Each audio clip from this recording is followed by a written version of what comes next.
Jenderal kan dari sisi hukum maupun Jenderal yang seorang polisi ini, bagaimana sih menanggapinya kemarin artis NM baru saja ditahan menggunakan baju tahanan tapi hanya dijadikan outer gitu dan tanpa tangan diborgol, itu bagaimana sih pandangannya? Baik, terima kasih. Assalamualaikum warahmatullahi wabarakatuh. Selamat siang dan salam sejahtera untuk kita semua. Memang sesuai dengan prediksi saya, memang pada saat wawancara saya terdahulu, antara ditahan, tidak ditahan, dan belum ditahan, itu kan kewenangan subjektif daripada penyidik, ya. Dan faktanya setelah mungkin beberapa pertimbangan dari penyidik dilakukan penahanan, ya, untuk 20 hari ke depan dan merangkap pemeriksaan lanjut, ya. Memang saya juga melihat, memperhatikan, ya, pada saat turun dari ruang ini, ya, ruang penyidik, ruang reserse, ya, atau di Direktorat Reserse. Kira memang kita menggunakan baju orange yang diselempangkan saja, ya. Kemudian tangan tanpa diborgol, ya. Kalau sesuai dengan SOP, ya, itu siogianya itu dipergunakan, dipakai, dan tangan itu harus diborgol, apalagi keluar dari lokasi. Dia hanya dilepaskan borgolnya pada saat dia sudah masuk ke dalam tahanan. Di mana-mana juga diperlakukan seperti itu. Ya. Lihat aja waktu di KPK tuh. Pada saat dipublikasikan dia diborgol. Ya. Dan setelah nanti masuk dalam tahanan baru dibuka kembali. Ini saya juga nggak ngerti apa alasannya karena dia tidak menggunakan baju orange-nya itu dipergunakan, dipakai. Apa nggak muat atau gimana, saya juga nggak paham, ya. Tapi yang jelas pasti seyogianya terus dipergunakan dan dipakai.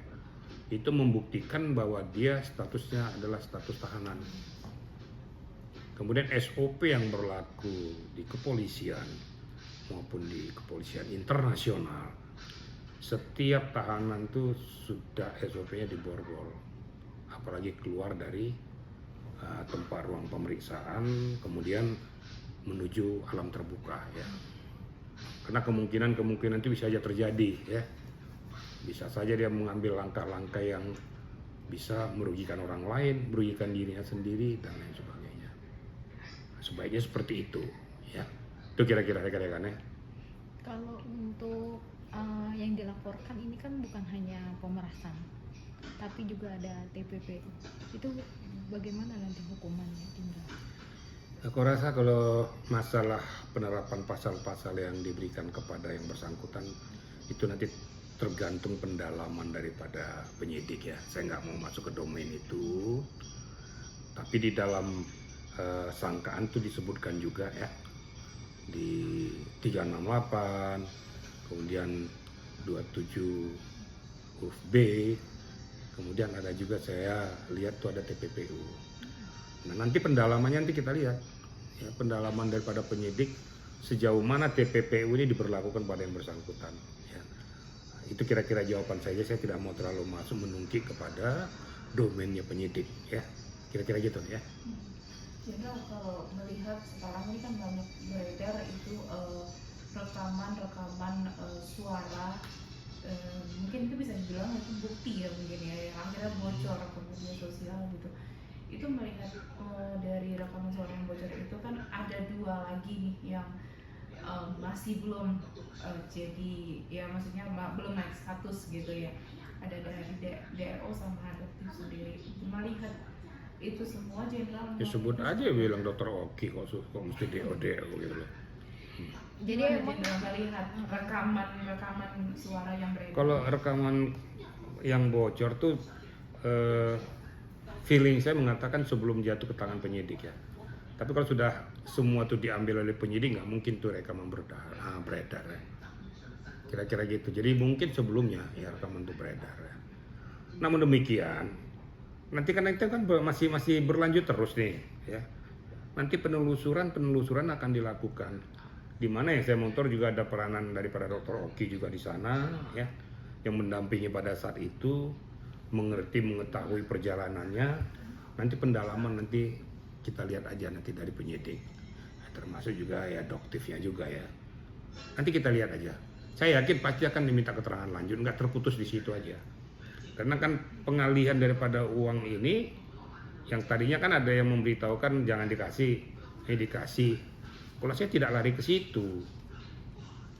Kalau saya larinya adalah kenapa itu dikasih?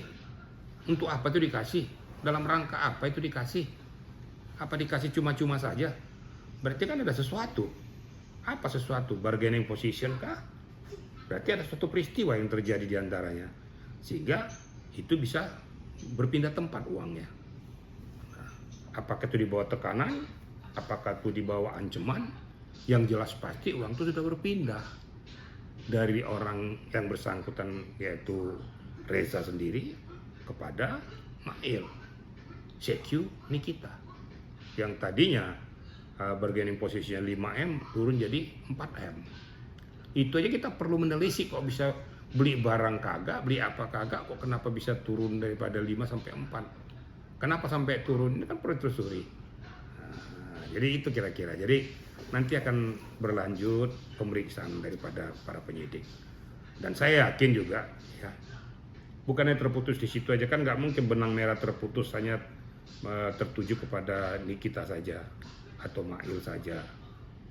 Nah, ini bagaimana ceritanya mereka ditersangkakan apabila asal muasal peristiwa itu tidak kita ketahui.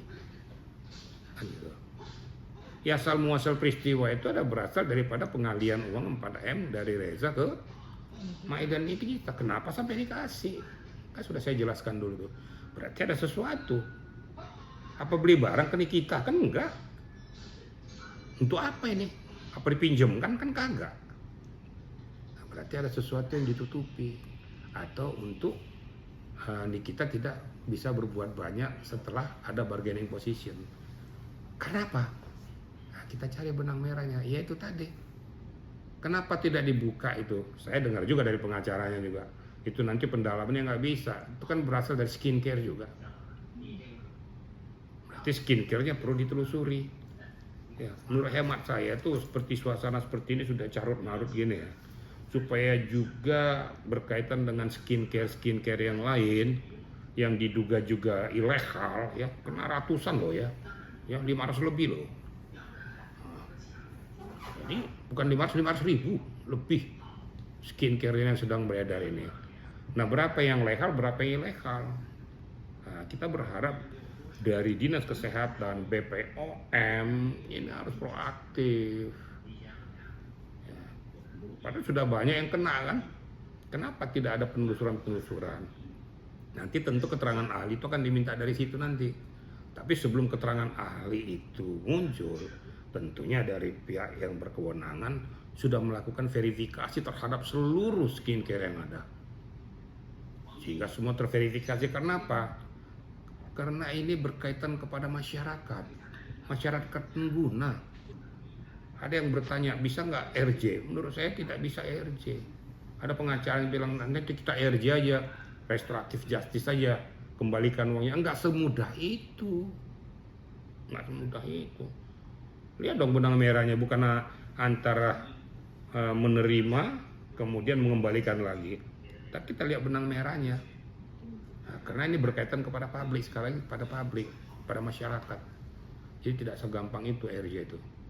Karena restoratif justice bisa berlaku apabila kedua belah pihak menyepakati supaya itu disudahi dengan bentuk perdamaian. Namun, nah ini catat, tidak ada pihak ketiga atau orang lain yang dirugikan. Mereka berdamai tapi orang lain dirugikan. Siapa orang lain itu? Ya publik, masyarakat itu sebagai pengguna. Kira-kira gitu analoginya ya. Berarti dalam hal ini juga harusnya Dr. Reza Gladys juga diperiksa ya untuk skincare? Harus diperiksa. Emang dilaporkan apa sesuai dengan laporan itu nggak di combine, apa nggak dicocok, nggak di cross check. Harus diperiksa. Kalau saya bertanya, kenapa kamu laporkan? Dalam rangka apa kamu laporkan? Kok semudah itu kamu menggelontorkan uang 4M? Kan ditelusuri dong. Ditelusuri sampai ke sana nanti. Oh ternyata karena ini. Periksa kenapa sampai terjadi itu. Jadi dua-duanya diperiksa. Ya kalau memang ternyata dia memberikan suap untuk menutup sesuatu itu dikenakan sanksi pidana juga. Nggak bisa. Jadi jangan berdiri sendiri. Nah, kalau di tindak pidana korupsi, jos telak itu. Yang disuap dan yang menyuap dua-duanya kena. Nah ini apalagi yang memberikan uang tidak mungkin secara cuma-cuma. Berarti ada sesuatu. Apa sesuatu itu yang perlu dikorek. Apalagi nominalnya besar. Oh itu bukan main-main ya, 4M ya. 4M kita bisa belanja ke luar negeri itu. Kira-kira gitu ya, kita nalar aja lah gitu ya. Jadi saya minta juga kepada netizen, ini yang saya berharap pada netizen. Netizen tuh jangan sekali jangan buta gitu loh ya. Boleh saja kita punya idola, boleh saja kita sebagai fans, tapi jangan fans buta. Tolong juga pikir, ini kan edukasi hukum. Nah kalau kamu gara-gara fans-fans, kalau besok terjadi kepada kamu, bisa nggak kamu gini? Nah, itu, jadi balikin pada diri sendiri. Marilah kita berpikir jernih, jangan gara-gara kita senang sama yang bersangkutan, salah pun toh, oke mainkan, doaku bersamamu. Apa yang doaku bersamamu?